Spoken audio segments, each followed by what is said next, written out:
गटाच्या शिबिराला आमदार रोहित पवार हे अनुपस्थित राहिलेत। तर रोहित पवार हे परदेशात असल्यामुळे आज शिबिराला आले नाहीत असं जयंत पाटील यांनी म्हटलं।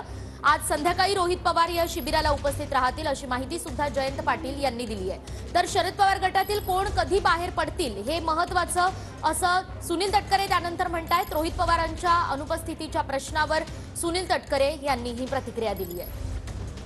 माणूस आहे मी, कशाला कुणाविरुद्ध कोल्ड वॉर सुरू करू? माझं काही कोल्ड वॉर वगैरे नाही। ते रोहित पवार परदेशी गेलेले आहेत आणि ते आज संध्याकाळी किंवा उद्या येणार आहेत।